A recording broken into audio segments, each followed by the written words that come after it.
Biar dia jadi Tuhan yang menyembuhkan. Amin.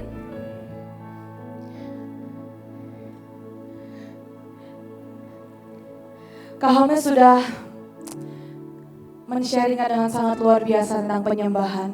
Tetapi hari ini izinkan saya untuk menceritakan sedikit tentang penyembahan dari sisi yang lainnya.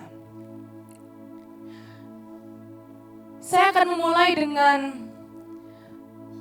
saya ingin berkata bahwa suami saya itu rajin, saudara. Tergolong menurut saya suami saya itu rajin. Rajin apa? Rajin berlomba untuk memberikan yang terbaik. Itu yang saya bisa lihat selama sekian tahun terakhir ini.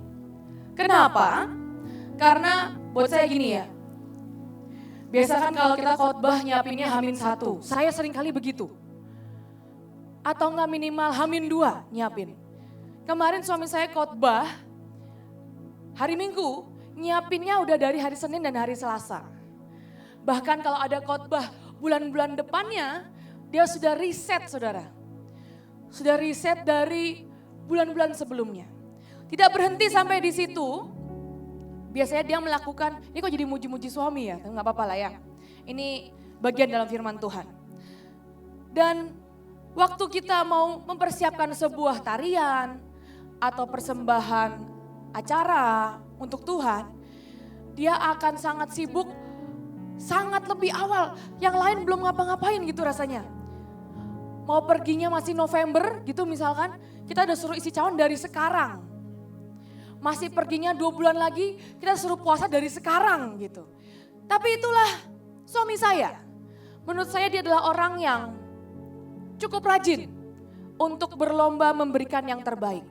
Tapi ternyata tidak hanya suami saya yang cukup rajin untuk memberikan yang terbaik. Tapi saya juga menemukan ada tokoh-tokoh di Alkitab yang ternyata sama rajinnya menurut saya.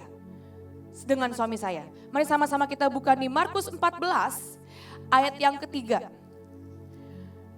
Ketika Yesus berada di Betania, di rumah Simon si kusta dan sedang duduk makan, datanglah seseorang perempuan membawa suatu buli-buli pualam berisi minyak narwastu murni yang mahal harganya.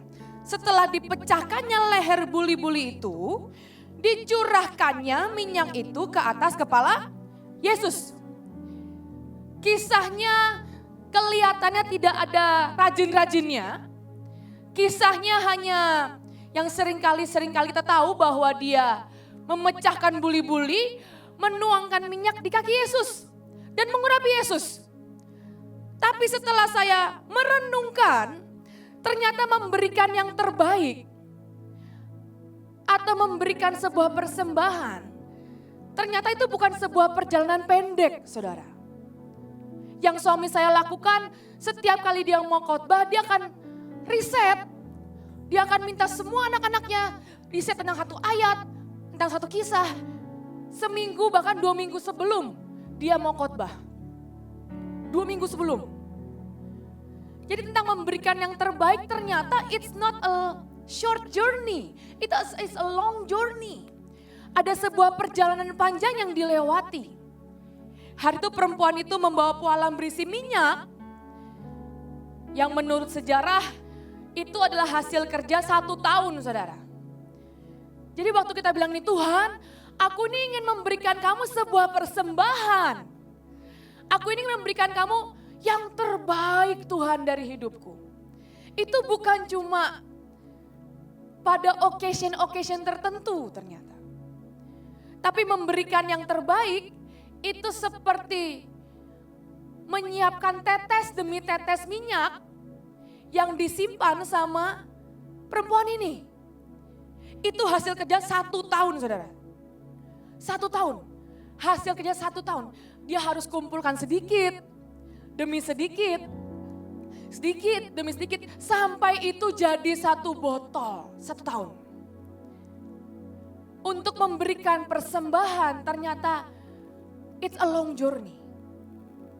hari demi hari kita harus lewati. Itu persembahan itu, terus. Sampai akhirnya jadi 1 botol.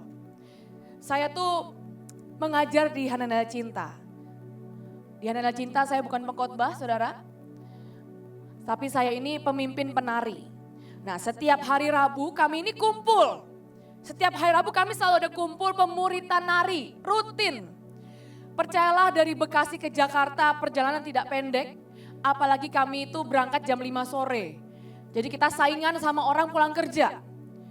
Kadang 1 jam, kadang perjalanan 2 jam. Tapi ada masa-masa sesungguhnya saya ini capek banget ngajar pemuritan nari setiap minggu. Saya nggak pernah absen kecuali lagi pergi. Atau enggak ada sesuatu kita nggak pernah absen. Setiap minggu. Mau ada acara besar, nggak ada acara besar. Mau itu lagi puasa atau nggak puasa. Kalau memang nggak pergi keluar kota, pasti Rabu itu ke Hananel Cinta. Pemuritan nari. Nah seringkali setiap kali pemuritan nari itu beban mental saudara. Kenapa beban mental? Kadang tidak terlalu banyak yang datang. Dalam hati saya, saya ini udah sungguh-sungguh datang ini. Jauh-jauh. Ada Ko Joshua datang ini. Tapi seringkali beberapa tidak bisa datang. Entahlah sakit lah, entahlah masih kerja lah, terlambat lah. Sampai ada masa-masa tuh yang datang cuma anak-anak saudara. Jadi ini bukan pemuritan nari kalau menurut saya, ini sekolah minggu, mirip. Anak-anak, ayo latihan nari. Itu mereka akan lari keliling tuh, akan lari keliling gedung. Ya, dia akan fokus sebentar, akan lari lagi. Ya, kalau nggak alasan ke toiletnya sering banget. Anak-anak. Sampai 1 titik saya mikir gini, Tuhan ini tuh setiap Rabu tuh capek Tuhan sejujurnya. Pulang tuh malam nganterin orang satu-satu. Yang nyetirin sih Joshua sebenarnya. Kemuliaannya lebih besar lah menurut saya. Saya cuma numpang, puji Tuhan boleh numpang. Tapi itu nganterin satu-satu, udah jadi pengajar antar jemput. Antar jemput itu dilakukan setiap minggu. Antar jemput tuh ya kalau nganternya searah kan lumayan ya. Ini nganternya tuh ke Galaksi, mutar, kembali ke Mahanaim, Surya Permata, baru balik ke ini nganterin rumah Jadi, ke Pak Agem dulu, baru pulang. Itu nganterin aja mungkin 1 jam sendiri. Sampai 1 titik saya bilang ini capek banget. Sampai saya gak punya mood, gak punya passion lah untuk hari Rabu tuh gak ada passion. Karena buat saya gini, ngapain ya kita tuh latihan hari Rabu, hari Minggunya tuh kadang orangnya gak lengkap saudara. Kalau latihan nari orangnya gak lengkap, bubar saudara formasinya. Kita latihan ya, formasi lingkaran ya. Hari Minggu datang setengah, jadi setengah lingkaran. Terima kasih Ajeng, betul. Bener, ya kalau lingkaran lumayan, kalau hati jadi setengah hati kan gimana ini, kurang profetik ini. Loh itu berulang-ulang.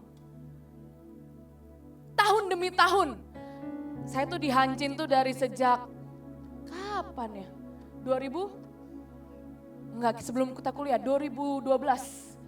Mulai dari saya kuliah sampai saya punya anak 2 saudara. Dari saya kuliah sampai saya punya anak 2. Sekian tahun. Setiap Rabu, karena ganti sedikit harinya, udah. Cuma ganti lokasi aja. Dari yang datangnya belum menikah sampai udah menikah sekarang, pada banyak yang menikah. Sekarang sampai ada anak-anak banyak banget. Banyak sekolah minggu. Tapi sekali lagi memberikan yang terbaik, itu bukan hanya waktu kita mau acara tanggal 7.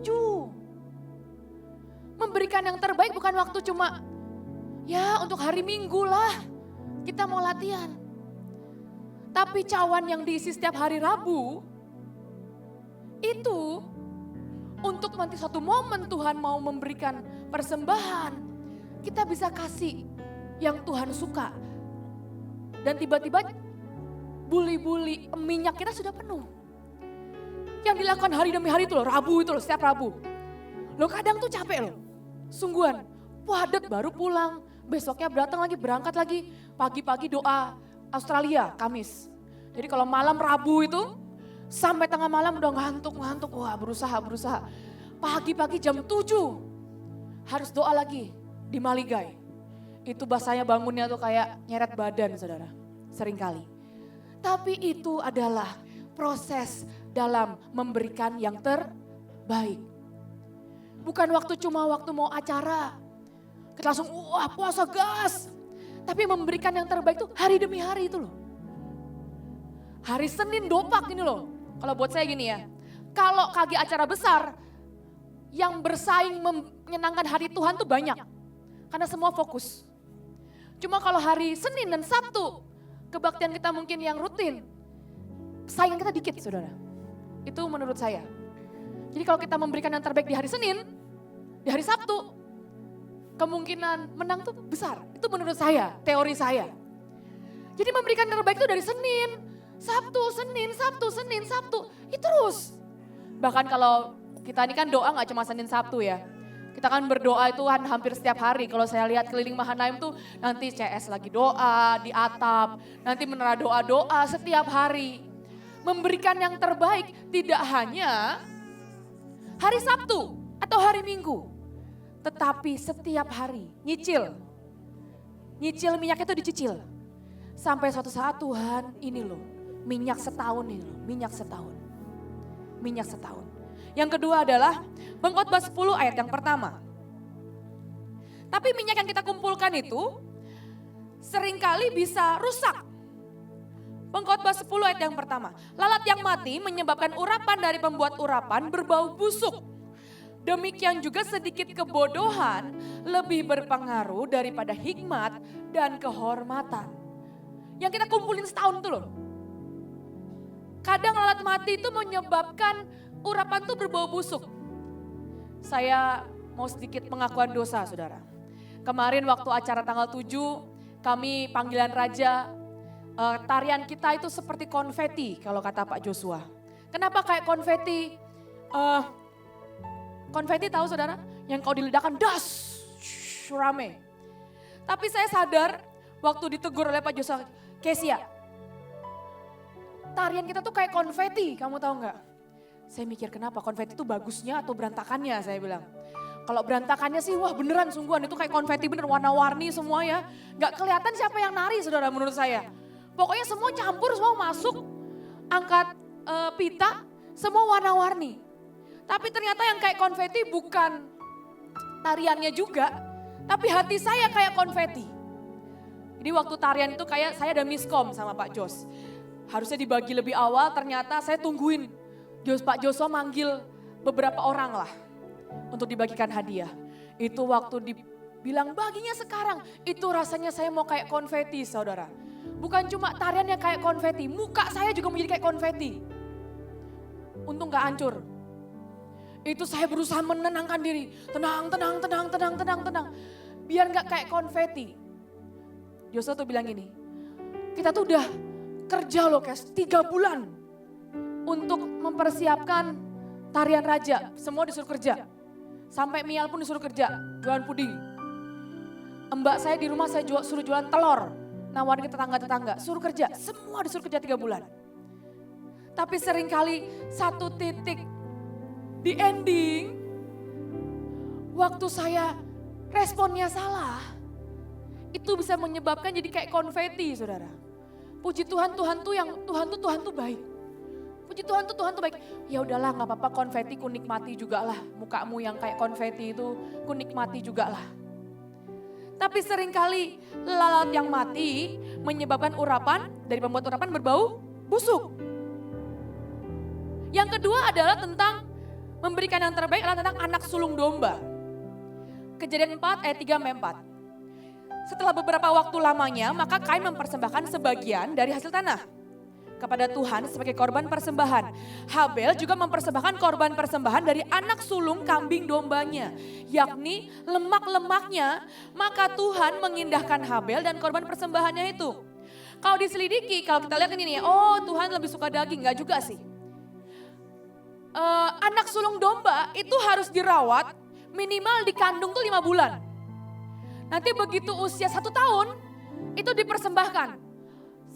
Ada lagi kriteria selanjutnya, tidak boleh coreng saudara. Jadi harus dombanya tuh putih utuh. Begitu dia lahir diperhatikan, oh yang ini utuh putih dipisahkan. Jadi waktu Tuhan bilang ini Tuhan berkenan sama persembahan Habel, Itu bukan cuma kayak Tuhan aji ngomong, wah yang ini lebih bagus nih hari ini. Asapnya naik karena dikipasin. Enggak, itu perjalanan 1 tahun. Habel ngurusin dombanya itu. Dan tiba-tiba satu momen dia mempersembahkan dan Tuhan berkenan. Itu setahun, tambah 5 bulan. Ngerawat domba dalam kandungan. Setahun 5 bulan. Itu perjalanan gak pendek saudara ternyata. Dan dia harus jaga dan pilih dombanya itu harus putih, gak boleh no spot. Jadi gak boleh ada belang-belangnya sama sekali.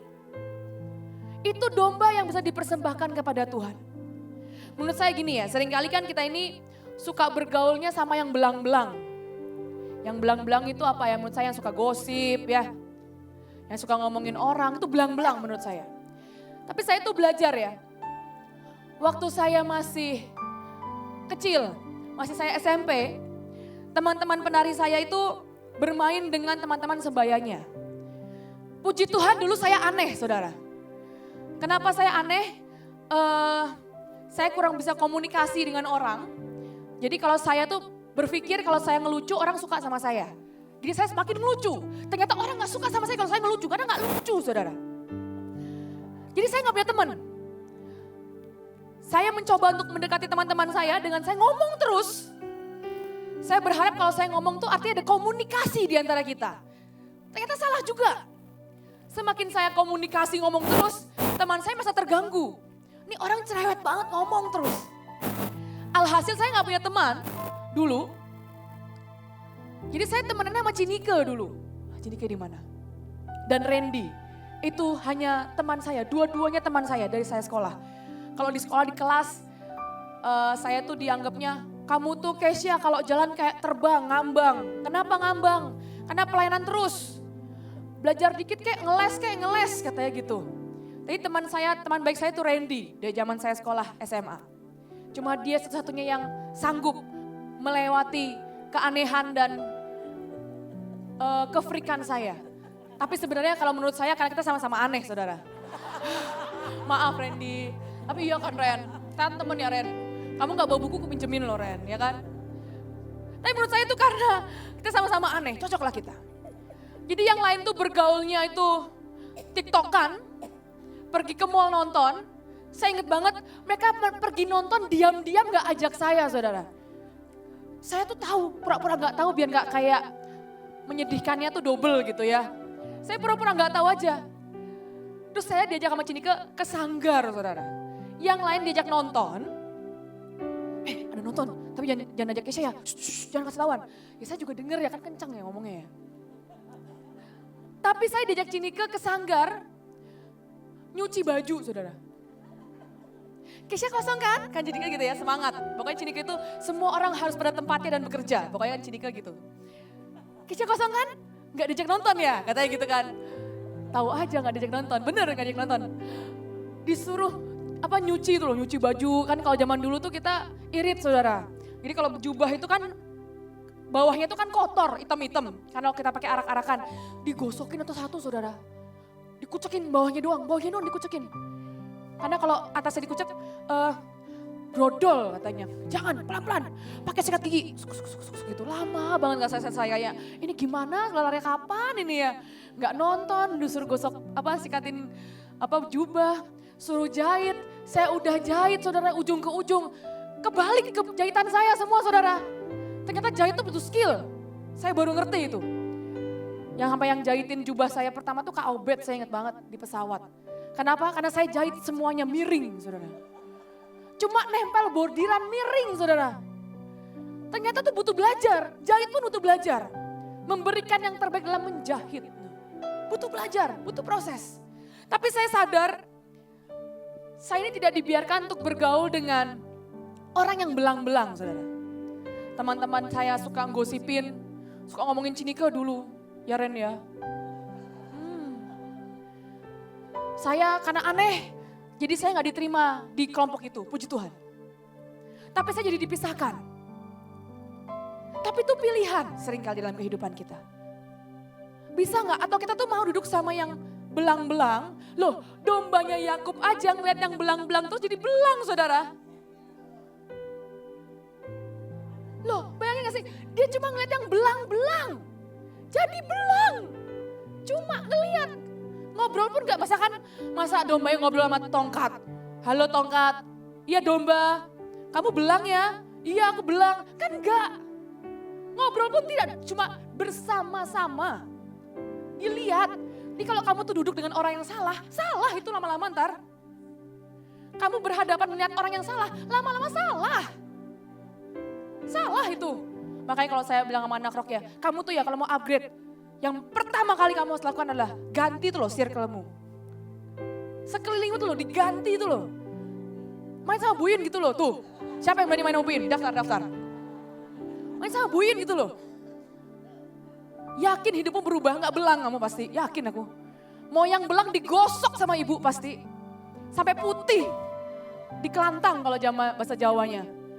Dicelupin jadi putih, gosok jemur sampai putih. Tapi itu pilihan. Untuk memberikan yang terbaik, ternyata tidak hanya cuma lalat yang mengganggu. Waktu kita marah, waktu kita pahit, lalat tuh suka sama luka. Jadi kalau kamu luka tuh merusak hadiahmu buat Tuhan tuh loh. Udah capek-capek setahun, di ending marah, luka, ya udahlah, bau. Kamu makan aja ada lalat di tengahnya gak mau makan kok. Yang kedua adalah domba tuh jangan belang, gak boleh belang. Itu pilihan. Itu pilihan. Waktu kamu terlalu lama sama yang belang, ujungnya jadi belang. Blonteng. Cemong. Dan itu gak jadi yang terbaik lagi untuk Tuhan. Jangan biarkan luka. Lalat itu sukanya sama luka. Sama yang basi, sama yang sampah. Jangan biarkan yang sampah merusak responmu yang sudah benar sekian tahun ini loh. Responmu, imanmu tetap percaya. Responmu mengikut Tuhan itu loh, jangan sampai jadi belang itu loh, jangan jadi bau, jangan kotor. Yang kedua adalah jangan sampai hidup kita itu menjadi belang-belang di hadapan Tuhan. Kita ini, kalau buat saya gini, kita tuh dikhususkan, makanya kita tuh pengajaran kita tuh unik saudara. Kalau kita lihat Navy Seal tuh gak rame-rame saudara. Kalau ada film baru Top Gun tuh kan pilihan-pilihan pilot-pilot terbaik yang bisa manuver. Itu cuma 1% dari seluruh penerbangan, 1%. Jadi kalau kita ini terpilih jadi pasukan terdahsyat, ya kita tuh cuma bagian Navy Seal tuh gak rame-rame saudara, gak sekampung.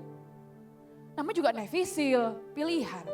Namanya juga pasukan terdahsyat, pilihan. Top Gun aja cuma 1% yang lulus. Dari setiap negara 1% doang. Makanya kenapa kita tuh dipilih, agar kita tuh tidak belang-belang. Yang ketiga, yang pertama minyak yang terbaik. Yang kedua adalah domba anak sulung yang terbaik. Yang ketiga adalah tepung yang terbaik. Ada kisah tentang Atta dan Maida. Ini bukan sinetron saudara. Atta dan Maida itu nama tepung. Tepung yang terbaik itu ternyata ada 2 jenis di Israel. Ada Atta dan ada Maida. Saya sedikit cerita, Atta itu gini. Dia tuh gandum utuh dihancurkan semuanya. Sedangkan Maida dipilih-pilih. Atta itu lebih kasar karena dia utuh. Dan warnanya sebenarnya seringkali tidak terlalu putih tepungnya. Sedangkan Maida itu kalau dihancurkan dia lebih putih. Tapi secara kesehatan Atta jauh lebih sehat. Maida biasanya digunakan untuk junk food. Kalau kita tahu KFC, ayam goreng tepung, udang goreng tepung, cumi, semua yang goreng tepung lah. Itu pakainya Maida. Tapi Atta itu biasanya dikhususkan untuk makanan mahal, saudara. Atau biasanya dipakai hanya untuk persembahan di bait suci. Jadi zaman dulu tuh kalau mempersembahkan, jikalau persembahanmu merupakan korban sajian yang dimasak dalam wajan, haruslah itu diolah dari tepung yang terbaik. Jadi pilihan, waktu ngolah masakan itu buat Tuhan, itu tuh pakai tepung yang terbaik, gak boleh pakai Maida. Salah tepung, gagal, gak boleh. Haruslah itu diolah dari tepung yang terbaik. Jadi memberikan yang terbaik tidak hanya cuma kamu gak boleh luka, jangan ada luka, jangan ada sampah, itu lalat. Yang kedua jangan belang saudara. Yang terakhir, yang ketiga adalah jadilah tepung-tepung yang terbaik. Jadilah tepung-tepung yang mungkin ya kita ini kan tidak terlalu putih saudara. Kenapa tidak terlalu putih? Karena sering pelayanan di luar, gosong-gosongan. Seringkali muka tidak terlalu tidak terlalu mulus saudara. Kenapa tidak terlalu mulus? Mungkin tidak ada waktu skincarean ya, mungkin tidak ada waktu. Tapi itu sehat. Seringkali setiap tumbukan, pilihan, prosesnya Atta itu jadi lebih berat dibandingkan Maida. Tepung yang biasa, pasaran, akan harganya lebih murah, prosesnya lebih pendek. Tapi kalau kita tepung pilihan, tepung yang terbaik, yang akan disatukan diolah dengan domba-domba untuk Tuhan. Seringkali itu butuh proses yang lebih panjang. Yang ketiga adalah tepung, jangan sampai musuhnya tepung adalah ragi. Jangan sampai tepungmu itu kena ragi. Dalam bahasa Ibraninya ragi artinya adalah moral corruption. Korup. Mental yang korup, karakter yang korup. Itu akan menyebabkan tepungmu itu rusak. Ragi itu sebenarnya apa sih? Pengembang itu loh, pengembang. Nah, tepung tidak beragi atau tepung terbaik itu tidak boleh kena dengan yang namanya ragi. Yang terakhir adalah jangan sampai hidup kita itu tercampur dengan ragi. Cuma sedikit. Aku cobalah nongkrong sama si A. Sedikit, cuma sekali dan seminggu. Itu akan mengotori dan merusak. Aku cobalah, namanya kan kalau dosa itu kan gak mulai dari yang besar saudara biasanya. Dosa itu kan mulai dari yang kecil-kecil, nyoba, kelanjutan gitu. Jangan biarkan tepungmu, tepung terbaikmu tercampur dengan ragi. Ragi kemarahan, ragi kesakitan, ragi iri, itu ragi saudara. Sedikit sih, aku gak iri, cuma kepengen, lah sama aja itu. Tapi itu ragi. Sekali lagi, mari kita sama-sama menjadi orang-orang yang memberikan yang terbaik. Jangan biarkan lalat, luka, kesakitan itu mengotori setiap persembahan. Jangan biarkan yang belang-belang kelamaan dipandang, nanti kita jadi belang. Yang terakhir, jangan biarkan ragi itu mengkamiri tepung-tepung terbaik kita. Kita harus jadikan roti, olahan yang terbaik tanpa terkamiri oleh ragi. Terakhir, seringkali ada pertanyaan gini, berarti kalau begitu memberikan yang terbaik, itu kita harus siapinnya lama. Betul, hari demi hari. Berarti kalau manuver, kita kan di Mahanim suka manuver nih Bu. Bu, saya mau pertanyaan Bu, kita kan sering manuver. Itu gimana caranya kita bisa mempersiapkan yang terbaik? Itu pertanyaan yang saya juga timbul seringkali. Kita kan mau memberikan yang terbaik nih. Tadi kan Ibu Kesha khotbah nih. Harus setahun nih persiapan nih. Sedangkan kita persiapan seringkali gak sampai setahun, bener gak? Bener, sehari biasanya. Berenang tuh mau syuting di kolam renang tuh 1 hari syok saya.